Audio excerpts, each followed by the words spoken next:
ایک شخص حضرت امام جعفر صادق رحم اللہ سلام اللہ کی خدمت میں حاضر ہوا، دور سے دیکھا اور دور سے دیکھ کے اس کے بارے میں فرمایا، اے شخص اگر میرے پاس نہ آ تو اچھا ہے، آیا ہے تو آ جا۔ خدام اٹھے اس کو روکنے کے لیے، خدام اسے روکنے کے لیے خدام اٹھے، فرمایا اسے آنے دو۔ جب وہ بیٹھا تو کہا کہ تیری پیشانی پہ شقاوت لکھی ہوئی ہے، بدبختی لکھی ہوئی ہے۔ دو افراد ہیں، یا سعید ہیں یا شقی ہیں۔ میرے آقا سرور کونین صلی اللہ تعالی علیہ وسلم کی دعائیں ہیں باقاعدہ ایسے لوگوں کے لیے جو اگر شقی ہیں، اللہ ان کو سعید بنا دے، ان کو سعادت مند لوگوں میں شامل کر دے۔ ایسے لوگ جن کے لیے تیری نظر رحمت ہے، تیری خوشخبریاں ہیں، اور جن کے لیے تو نے جنت کو آراستہ کیا ہے۔ فرمایا تو خاموش بیٹھ جا۔ بیٹھ گیا اور کہنے لگا کہ آپ نے میری پیشانی کو پڑھ لیا، بس میں اسی لیے آیا ہوں اور آ کے آپ کی خدمت میں۔ کیا ایسا ممکن ہے کہ میری یہ شقاوت ختم ہو جائے؟ درک الشقاء قرآن میں ہے، حدیث میں ہے، وسوء القضاء وشماتۃ الاعداء جہد البلاء، اللہم انی اعوذ بک من جہد البلاء ودرک الشقاء وسوء القضاء وشماتۃ الاعداء۔ ممکن ہے؟ ہاں ممکن ہے۔ تو پوچھا کیسے؟ کہا اپنی دعا کے وقت کو بڑھا اور دعا کی زاری کو بڑھا اور دعا کی توجہ کو بڑھا اور دعا کا غم اپنے اوپر طاری کر، مسلط کر۔ دعا کا غم، مسائل، قرضوں، بیماریوں اور تکلیفوں کا غم تو سنا، دعا کا غم کیا ہوتا ہے؟ دعا کا غم یہ ہے کہ آج کے دن میں نے اللہ جل شانہ سے کتنی دیر باتیں کی اور اللہ سے کتنی دیر میں اللہ کو منانے میں لگے اور کتنی دیر اللہ کے خزانوں سے لینے میں لگے۔ دعا کا غم اپنے اوپر مسلط کر، تیری شقاوت ختم ہو جائے گی۔ شہنشاہ آل بیت ان کا فرمان میں بتا رہا ہوں کہ دعا کا غم اپنے اوپر مسلط کر۔ یقین جانیے کوئی خبر نہیں، کل کی بات ہے، ملاقاتیں روز ہوتی ہیں ملاقاتیوں سے۔ ایک صاحب آئے نا، ایسے بیٹھتے ہوئے بیٹھے نہیں، یہ گر پڑے۔ ایسے نا بندہ بیٹھتا ہے، ایک ایسے گر پڑا اور گرتے ہی کہا، کوئی ایسا آپ کے پاس دعا ہے، نسخہ ہے جس سے میرا بخت جاگ اٹھے؟ الفاظ ہیں، یقین جانیے میں چپ کر کے بیٹھ گیا۔ کہنے لگا میرے پاس، پھر اس کے آپ دیدہ ہو گیا، کہا مجھ سے بالکل ناقص، نہ بولنے کا فن، نہ جاننے کا فن، نہ کھانے کا نہ پینے کا کوئی سلیقہ نہیں، بے سلیقہ ہیں، ایسے ہاتھ ڈالتے ہیں سونا ہو جاتا ہے۔ اور میرے ساتھ وہ لوگ ہیں کہ مجھے جو آپ سوچ نہیں سکتے کہ میری پہنچ کن لوگوں کے ساتھ ہے، پر آج تک بھی جہاں میں نے ہاتھ ڈالا ہے مٹی ہو گیا۔ اور ضرور دنیا کے مسائل کا حل ہے، قرضوں کا، بیماریوں کا، بے اولادیوں کا، مشکلات کا، پریشانیوں کا حل ہے۔ درود حل ہے، درود عبادت ہے، درود تسبیح ہے، درود مشکل کشا وظیفہ ہے، درود حاجت روا عمل ہے، اور درود دلوں کی تسکین ہے، درود اندر کا نظام ہے جس سے دل منور ہوتے ہیں، طبیعتیں معطر ہوتی ہیں۔ درود ہے۔ ہمارے ایک استاد تھے، ان کا نام تھا عزیز الرحمان صاحب۔ وہ جز وقتی کچھ عرصہ ہم نے ان سے فارسی عربی پڑھی۔ ہماری چونکہ طب کی کتابیں فارسی عربی میں پڑھ تو نہ سکے، پر تھوڑا سا پڑھا۔ وہ پرانے ریڈر تھے اصل میں جج کے، اور اس دور میں فارسی کے اس تانبے کی پلیٹوں پہ لکھے ہوئے بھی وہ بتاتے تھے، دکھائے فارسی کے اسٹامپ ہوتے تھے۔ بہت ماہر تھے علم کی دنیا کے۔ ان کے بیٹے سیشن جج ابھی فوت ہوئے ہیں۔ اپنے بیٹے کے بارے میں ایک دفعہ دوران تعلیم بتایا، یعنی ہمیں وہ پڑھا رہے تھے ہم دونوں بھائیوں کو، تو ایک بات سنائی۔ کہنے لگے کہ میری اولاد نہیں ہوتی تھی، ماں باپ کو بہت فکر، حتیٰ کہ کچھ لوگ آوازیں آنے لگیں کہ اس کی اور شادی کرے۔ تو میں گیا شیخ الجامعہ حضرت مولانا غلام محمد کھوٹوی رحمت اللہ علیہ، بہت بڑی ہستی تھی، بہت بڑی ہستی تھی۔ جامعہ عباسیہ جو موجودہ اسلامیہ یونیورسٹی بہاولپور ہے، میلوں میں ہے، ان کے پرنسپل تھے، ان کے وائس وی سی تھے، وائس چانسلر تھے شیخ الجامعہ حضرت مولانا غلام محمد کھوٹوی۔ کھوٹا ایک جگہ کا نام ہے ملتان شوج آباد کے قریب۔ میں ان کی خدمت میں حاضر ہوا۔ وہ پیر مہر علی شاہ صاحب رحمۃ اللہ علیہ کے خلیفہ بھی تھے، صوفیانہ مزاج تھا۔ تو میں ان کی خدمت میں حاضر ہوا۔ میں نے کہا استاد جی، کیونکہ یہ جامعہ عباسیہ سے پڑھے ہوئے تھے، اولاد نہیں، کیا کروں؟ ایسے دیکھ کے فرمانے لگے مولوی عزیز کل آنا میرے پاس۔ میں کل گیا۔ میں نے کہا استاد جی وہ اولاد کا میں نے عرض کیا تھا، اولاد نہیں ہے۔ اچھا میں بھول گیا، کل آنا۔ میں پھر کل چلا گیا۔ یہ اصل میں جو واقعہ مجھے یاد آیا، اس رات والے واقعے سے وہ پچھلا واقعہ یاد آیا، کڑیاں ملی آپس میں۔ میں پھر گیا تو میں نے جا کے ایسے بیٹھا، مجھے دیکھا تو ایسے خاموش اپنا کام کرنے لگا۔ میں نے کہا لگتا ہے آج بھی پیشی ہے۔ میں چپ کر کے اٹھ گیا خود۔ 2-3 دن میں نہ گیا۔ مجھے ایک بندے کے ذریعے اطلاع ملی، استاد محترم نے بلوایا وی سی وائس چانسلر کہ اسے کہو میرے ملے۔ تو کہنے لگا کہ میں ان کے پاس گیا۔ جب ان کے پاس گیا کہنے لگا بات یہ ہے، مجھے سمجھ نہیں آ رہی تھی کہ تو خود بہت بڑا عالم ہے، تجھے کیا وظیفہ بتاؤں، کیونکہ مولوی وظیفے پڑھاتے ہیں پڑھتے نہیں ہیں، میں تجھے کیا بتاؤں؟ میں بہتوں کے پاس گیا، کہیں سے جواب نہیں ملا۔ بہتوں کے پاس گیا، کہیں سے جواب نہیں ملا۔ آخر کار میں سیدھا پھر حضرت شاہ عبد الرحیم صاحب کے پاس گیا۔ کون؟ شاہ ولی اللہ صاحب کے بھی والد صاحب، ان کے پاس گیا اور ان سے میں نے عرض کیا کہ میرا چہیتا شاگرد ہے، اولاد نہیں ہو رہی، تو آپ کچھ شفقت فرمائیں۔ تو شاہ عبد الرحیم صاحب نے فرمایا اس سے کہو صلو علیہ وآلہ کو پڑھے اور بہت زیادہ پڑھے بس۔ تو بھائی مجھے آج جواب ملا ہے، حضرت شاہ عبد الرحیم صاحب روحانی دنیا میں گئے تھے نا۔ شاہ عبد الرحیم صاحب کو تو فوت ہوئے 150 سے زیادہ عرصہ ہو گیا، روحانی دنیا میں گئے تھے اور وہاں سے اجازت ملی اور کہا کہ پھر اللہ پاک نے بیٹا دیا اور پھر اس کا میں نے نام ضیاء الرحمن رکھا، پھر اولاد ہوئی، پھر درود تو عبادت، درود تو نشانیاں دیتی ہے، درود نسلیں دیتی ہے، درود صالحیت اور صلاحیت کا ذریعہ ہے، درود راحتوں اور برکتوں کا ذریعہ ہے۔ اپنی زندگی میں درود کو شامل کریں۔ رات کی بات ہے، میں بیٹھا ہوا تھا، ہمارے ایک دوست ہیں تو وہ عبقری رسالہ ان کا ذوق ہے، وہ لے کے تقسیم کرتے ہیں۔ پہلے یہاں مچل میں تھے، اب گورمے میں فوڈ کے بہت بڑے انجینئر ہیں، مخلص ہیں۔ تو میں نے رات کی بات ہے ان سے ایسے بات ہوئی تو مجھ سے کہا، میں نے کہا آپ کرسچن کو عیسائیوں کو بھی رسالہ دیتے ہیں؟ ارے ہاں، میں فیصل آباد میں میری جاب تھی تو وہاں 50 رسالے مستقل میں نے لگائے ہوئے ہیں، ابھی بھی لگائے ہوئے دیتا ہوں۔ تو کہنے لگے کہ میں ایک میرے پاس عیسائی آیا اور وہ عبقری رسالہ لے کے آیا۔ اس نے لے کے آیا تو اس میں لکھا ہوا تھا کہ جو بندہ صلو علیہ وآلہ پڑھے گا تو اس کی اولاد ہو جائے۔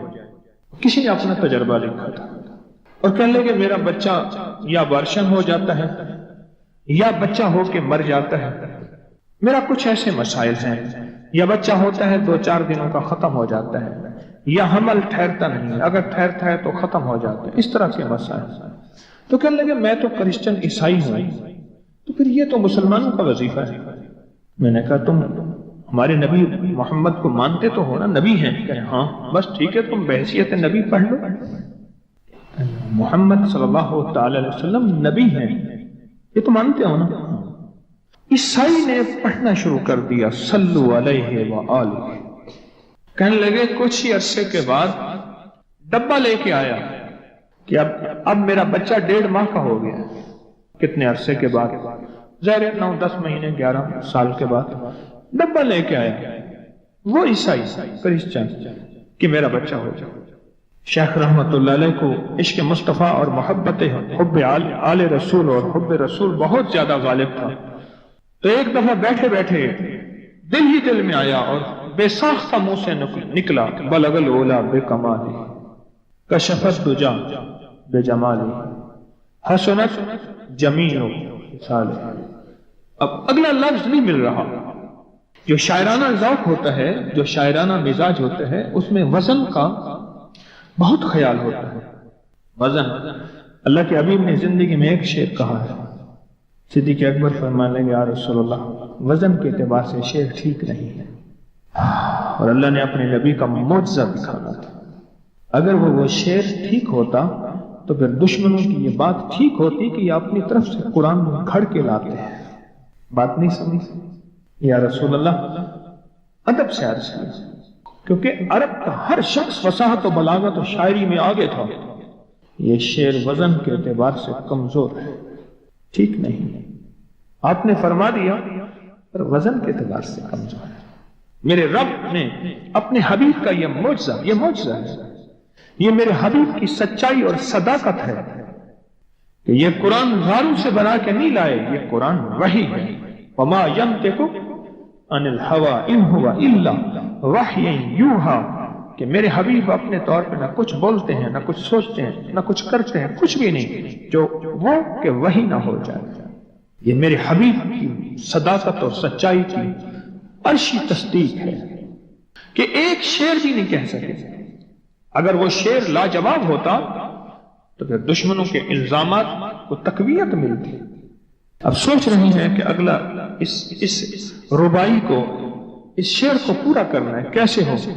میرے حضور خام میں تشریف لائے اور فرمان لگے کہ صلو علیہ وآلہ۔ وہ کہنے لگے میں نے پڑھنا شروع کیا اور اللہ نے مجھے اولاد عطا فرما دی۔ کیا نعمت ہے، کیا کمال ہے۔ ہمارے یہاں ایک پیر صاحب تھے، میرے والد صاحب رحمۃ اللہ علیہ، ان کا باغ اور ہمارا باغ آپس میں اب بھی ایک ہی ہے، دیوار کے ساتھ دیوار ہے، بنے کے ساتھ بن۔ تو وہ ان کے ہاں گئے تو ایک بابا جی جھاڑو دے رہے تھے، اور صبح شام کی روکی سوکی ملتی تھی، اور بس ہر وقت غلامی ہوتی تھی، تو مجھے والد صاحب نے بتایا کہ میں اس بندے کو جانتا ہوں، اس نے اتنی مربع، اتنی ایکڑ، اتنی زمین جو ہے اٹھا کے ساری پیر صاحب کو دے دی، اور ساری زندگی پیر صاحب کے 2 وقت کی ایک سوکھی پوکی روٹی، آخر وہیں مر گیا اور اس کو کفن دے کے دفن۔ اسے پیر صاحب نے مجبور نہیں کیا، دعاؤں کی طاقت ہے، دعائیں نسلوں کو کھلائیں گی، پلائیں گی۔ پر ایک تجربے کی بات بتاؤں، بڑوں کی بات، دعاؤں کی برکت سے اللہ حلال طیب طاہر کھلائے گا۔ میرے پاس ایک صاحب ہے، کہنے لگا کاروبار کو زوال ہو رہا ہے، کورنگی میں، کراچی میں فیکٹریاں، ملیں اچھی خاصی ہیں وہ ایریا، تو کہا کاروبار کو زوال ہو رہا ہے، اور کاروبار زوال پہ چلا گیا ہے، کمپنیاں 2-4 بند ہو گئی ہیں، زوال ہو رہا۔ میں نے اللہ کا نام دیا، پھر ملے، کہا کچھ نہیں ہے۔ اچھا، میں نے کہا یہ اب پڑھیں آپ، اللہ پاک دکھائے گا مجھے۔ انہوں نے خود بتایا، میں ایسے کوئی سمندر ہے اس کے کنارے کھڑا ہوں، کہنے لگے کراچی کا سمندر نہیں، کہاں ہے؟ تو میری طرف پانی آتا ہے اور وہ گندا پانی ہے، بالکل میلا گندا۔ تو میں سوچتا ہوں سمندر کا پانی تو بالکل شفاف ہوتا ہے، یہ گندا پانی کیسے ہے؟ اور وہ گندا پانی پہلے میرے ٹخنوں تک آتا ہے، پھر گھٹنوں تک آتا ہے، پھر رانوں تک آتا ہے، اور کہا کہ مجھے دور سے ایک لہر آتی نظر آ رہی ہے کہ شاید میں اس میں ڈوب جاؤں۔ آواز آتی ہے چلا جا، تیرے رزق میں کوئی مشکوک رزق داخل ہوا ہے، ہم تجھے پاک کرنا چاہتے ہیں، اور یہ سارا مشکوک رزق ہے، اور تیرے مال کو ہم نے اس لیے کم کر دیا۔ گھبرا نہیں، استقامت سے ہمارا نام لیتے رہنا، بہت جلد تجھے ہم پاک کر کے پھر پاک مال دیں گے۔ پاک کر کے، کیا عجیب بات ہے، پاک کر کے پھر پاک طیب طاہر مال دیں گے۔ گھبرا نہیں، ہمارا نام لیتے رہنا، تو ہو کسی بھی حال میں مولا سے لو لگائے جا، قدرت ذل جلال میں کیا نہیں گڑ گڑائے جا۔ چین سے بیٹھے گا اگر کام کے کیا رہیں گے پر، گونا نکل سکے گا مگر پنجرے میں پھڑ پھڑائے جا۔ بند ہے پنجرے میں، نکل نہیں سکتا، پر پھڑپڑا تو صحیح، محنت تو کر۔ والذین جاہدوا فینا لنہدینہم سبلنا، ہماری راہوں میں محنت کر، ہمارے لیے اللہ کی طرف قدم اٹھا، ففروا الی اللہ، پھڑپڑا تو صحیح۔ بہت خوش قسمت ہے جس کو اللہ نے اپنی ذات کا تعلق عطا کر دیا، بہت خوش قسمت ہے جس کو اللہ نے اپنے ساتھ باتیں کرنے کا راز و نیاز کا کوئی جذبہ دے دیا، جس کی زبان سارا دن ذکر میں، تسبیح میں، سجدوں میں، اپنی دنیا کے کاروبار بھی ہے، لیکن دل اٹکا رہتا ہے کہ اب نماز کا وقت ہے، آج میرا ذکر نہیں ہوا، آج میں نے قرآن کی زیارت نہیں کی، 1 صفحہ 2 صفحے، 1 پارہ 2 پارے۔ خوش قسمت انسان ہے آپ، بہت نصیبوں والے ہیں، آپ بہت نصیبوں والے، یقین جانیں دنیا کا خوش قسمت انسان وہ ہے، دنیا کا نصیب و بخت اور مقدر والا انسان وہ ہے دنیا کا جس کو اللہ پاک کہے تو ہو اور میرا نام ہو، بس وہ درود پاک کی شکل میں ہے۔ درود میں اللہ اور اس کے حبیب پہ سلام ہے، اللہم صلی علی یا صلی علی، اللہ کا نام پہلے آتا ہے۔ میرا درود ہے، کلمہ ہے، تسبیح ہے، کوئی ذکر ہے، مسنون دعائیں ہیں، بس میرا نام ہو اور تم ہو۔ بعض اوقات اللہ دنیا تھوڑی کر دیتا ہے، رزق تھوڑا کر دیتا ہے، لوگ تانے دیتے ہیں۔ صدیق اکبر رضی اللہ تعالی عنہ کو تانے دیتے تھے کہ تیرے پیر نے تجھے یہ دیا ہے، نعوذ باللہ، تجھے فقیر کر دیا، تجھے غریب کر دیا، اور تجھے ٹاٹ کے کپڑے اور سیہ کر دیا۔ تانے دیں گے بعض اوقات، بعض لوگ بہت تانے دیں گے۔ میں نے ایک دفعہ مجھ سے کہنے لگے کہ مجھے دنیا بہت تانے دیتی ہے، تو میں نے کہا میرے ساتھ سودا کر لے، اگر زیادہ تھک گیا ہے، اب تک جو تسبیح ذکر کا نور ملا ہے وہ مجھے دے دے، میں اللہ سے کہتا ہوں کہ اللہ اس کو مال دولت دے دے، یہ سب چھین لے۔ کہا نہیں، یہ سب کچھ تو اس کے پاس بھی ہے جس کو کلمہ نصیب نہیں ہوا، یہی تو میرے پاس ہے، اگر یہ مجھ سے چھن گیا تو باقی میرے پاس بچے اور رہے گا کیا؟ بچے اور رہے گا کیا؟ بچے اور رہے گا کیا؟ آپ سارا دن بیٹھ بیٹھ کے اپنے بارے میں سوچا کریں کہ اللہ تُو نے مجھے کن راہوں پہ لگا دیا، کن راستوں پہ لگا دیا۔ پیر خانے سارے اچھے ہیں، ہمارے دل میں سب کا احترام ہو، لیکن اللہ تو نے مجھے کون سے پیر خانے پہ لگا دیا جو مرشد اللہ سے مانگنا سکھاتا ہے؟ کہتا ہے اگر میں مر بھی جاؤں، اس دنیا سے رخصت ہو جاؤں، موت آخر ہے، تو پریشان نہ ہونا۔ کہا کہ وہ ایک راہیں دے کر گیا ہے، انہی راہوں پہ چلنا ہے۔ ایک وقت تھا پیر صاحب تھے، تعویذ دیتے تھے، تھپکی دیتے تھے، دعا کر دیتے تھے، اللہ میرے کام بنا دیتا تھا۔ پیر گیا، دعا بھی گئی، تھپکی بھی گئی، تعویذ بھی گیا۔ نہیں، پیر جائے پر پیر کا رب تو ہے نا، فَأَيْنَ اللَّهُ، اللہ کہاں جائے گا؟ پیر کا رب تو ہے اور اصل وہی ہے۔ کل من علیہا، ساری چیزوں کو فنا ہے، اسی کی ذات کو بقا ہے۔ کتنے خوش قسمت ہیں، اللہ نے مجھے اپنا نام نصیب کر دیا، اللہ نے مجھے اپنا نام نصیب کر۔ ایک صاحب میرے پاس آئے، کہنے لگے مجھ سے ذکر نہیں ہوتا، تسبیح نہیں ہوتی، کچھ نہیں ہوتا، میں ذکر کرنے لگتا ہوں گالیاں آ جاتی ہیں، میں ذکر کرنے لگتا ہوں میرے منہ پہ گالیاں آ جاتی ہیں۔ کہا کہ میں دیتا نہیں ہوں، پر منہ پہ زبان پہ گالی جاری ہو جاتی ہے۔ آپ لفظ پہ غور کیجیے، گالی جاری ہو جاتی ہے، میں دیتا نہیں ہوں، زبان پہ گالی جاری ہو جاتی ہے۔ تو ممکن ہے کہ میری زبان پہ ذکر ہو۔ میں نے اس سے پوچھا کہ کیا کرتے تھے؟ اس کا کوئی پیشہ ہے؟ مناسب نہیں۔ والد کیا کرتا تھا؟ اس کا بھی پیشہ تھا۔ اس پیشے کا اثر، اس رزق کا اثر، اللہ نے اپنا نام چھین دیا۔ دولت ہے، سب کچھ ہے، مال ہے، دنیا میں ظاہری عزت ہے، پر اللہ نے اپنا نام، اپنے نام کی لذت، اپنے نام کی حلاوت چھین، اپنے نام کی حلاوت چھین۔ اسے کہا صرف اور صرف درود پاک پڑھ، بس صرف درود پاک۔ پھر نہیں پڑھ سکتا۔ میں نے کہا پڑھے گا انشاءاللہ۔ میں نے اسے عرض کیا کہ میرے سامنے 11 دفعہ بیٹھ کے درود پاک پڑھ، جو درود تجھے آتا ہے 11 دفعہ بیٹھ کے پڑھ، درود پاک پڑھ۔ اور 11 دفعہ پڑھا، اس کی زبان پہ نہیں آ رہا تھا، آتا تھا پر زبان پہ نہیں آ رہا تھا۔ اس نے پڑھا پڑھا پڑھا، اور اللہ کے نام کی برکت ہے۔ کیوں میں نے درود کیوں بتایا؟ کہ اللہ کے نام کی برکت ہے کہ درود پاک وہ واحد عمل ہے، فرمایا اگر ریاکاری، دکھاوے کی نیت سے بھی پڑھو، اللہ کہتا ہے قبول ہے۔ دکھاوا، ریاکاری، لوگ مجھے نیک کہیں، لوگ واہ واہ کہیں، اللہ کے لیے نہیں کر رہا، حالانکہ یہ عبادت کبھی بھی اس کی بارگاہ میں قبول نہیں ہے، کبھی بھی قبول نہیں ہے جو اللہ کے لیے نہ کی جائے۔ پھر اللہ کہتا ہے نہیں، مجھے اپنے حبیب پہ درود اتنا پسند ہے کہ درود پڑھو اور جس حال میں پڑھو، حالانکہ مومن ریاکار تو ہو ہی نہیں سکتا، جس حال میں پڑھو میں قبول کروں گا۔ میں نے کہا میرے دل میں اللہ نے یہ بات ڈالی اسی وقت، اور یہ دلیل کے ساتھ ڈالی۔ میں نے اس کو درود بتایا، اور اللہ کا نظام دیکھیں، اس کی شان کریمی دیکھیں۔ پھر جو اس کی زبان پہ درود جاری ہوا، جو جاری ہوا، مجھے کہنے لگا کہ میں ہفتے میں 1.25 لاکھ کر لیتا ہوں، ہفتے میں 1.25 لاکھ کر لیتا ہوں۔ ایک دو اس نے مجھے عجیب خواب سنایا، کچھ خواب ایسے ہیں جو یاد رہتے ہیں۔ کہنے لگا میں دیکھا کہ پہاڑ ٹکڑے ٹکڑے ہو رہے ہیں، ہر چیز ٹوٹ رہی ہے، اور ایک شور ہے، کوئی گونج ہے، اس کی وجہ سے ہر چیز ختم ہو چکی۔ اور مجھے کسی نے کہا قیامت آ گئی ہے، پریشان ہوں، کہاں جاؤں؟ ان المفر کلا لا وزر الى ربک یومئذ المستقر، کہاں جاؤں؟ آخر کار کہا کہ میرے ساتھ ایک بندہ دوڑتا ہانپتا کانپتا آیا، اور وہ بھی پریشان تھا۔ میں نے کہا یہ بھی میں اتنا ہے، پوچھا کہاں؟ کہا قیامت آ گئی، کہاں جاؤں؟ بس ہم دونوں پھر ایک طرف دوڑ پڑے۔ آگے دیکھا تو ایک بہت بڑا ترازو ہے، اور مجھے پکڑ کے کہا تیرا نام اعمال ہے، جلدی کر۔ کہا کہ میرے پاس ایک طرف پہاڑ کے پتھر کالے تھے، اور اس میں کوئی کالے جانور تھے، اور کہا یہ سارا تیرا گناہ ہے، سب ہے۔ اور ایک طرف ترازو تھا، اس میں چند ذرے تھے اور کچھ بھی نہیں تھا۔ کہا یہ تیری نیکیاں ہیں۔ کہا میں نے سمجھا بس ختم ہو گیا۔ اللہ پاک جل شانہ کے فرشتے آگے بڑھے اور کچھ چیزیں اٹھا کے نا ایسے ترازو میں ڈالتے جا رہے تھے جو نظر نہیں آ رہی تھی، پر ایسے محسوس ہو رہا تھا کہ ان کے ڈالنے سے ترازو ایک دم ہلا ہے، کوئی وزنی چیز آئی ہے۔ ابھی بہت سارا باقی تھا کہ ترازو میرا جھک گیا اور میں جا تو کامیاب ہے۔ میں نے پوچھا یہ کون سا عمل ہے؟ کہا تو نے عشق اور جذبے کے ساتھ، عشق اور جذبے کے ساتھ، عشق اور جذبے کے ساتھ وہ جو درود پاک پڑھا تھا، یہ وہی عمل ہے۔ ہمیں قیامت کے دن بندہ جائے گا قبر میں، جب بندہ جائے گا تو وہ بندہ جو ہے پریشان ہوگا، تو اچانک ایک دروازہ کھلے گا، اس میں روشنی آئے گی اور ایک نیک جوان صالح خوبصورت اس کے ساتھ بیٹھے گا اور اس کے ہر سوال کا جواب دیا جاتا جائے گا، ہر سوال کا جواب، اور منکر نکیر چلے جائیں گے اور اس کی قبر میں جنت کی کھڑکیاں کھل جائیں گے، جنت کے دروازے کھل جائیں گے۔ پوچھے گا یہ کیا ہے؟ آپ کون ہیں؟ کہا وہ درود ہوں جو دنیا میں تو اٹھتے بیٹھتے سوتے جاگتے پڑھتا تھا، وہ درود تو دنیا میں مجھے نہیں بھولا تھا، آج میں تجھے نہیں بھول رہا۔ کبھی نہ سوچے ہیں کہ مجھے تسبیح سے، ذکر سے، درود سے، کلمے سے، سورت اخلاص سے اور اس دعا سے کچھ نہ ملا، کیونکہ آپ کو یہ کانوں میں ڈالنے والے بہت ملیں گے۔ کیا پایا؟ کیا ملا؟ فلاں کو تو یہ ملا، فلاں کو تو یہ ملا، تجھے کیا ملا؟ بہت ملیں گے، بہت ملیں گے، بہت ملیں گے۔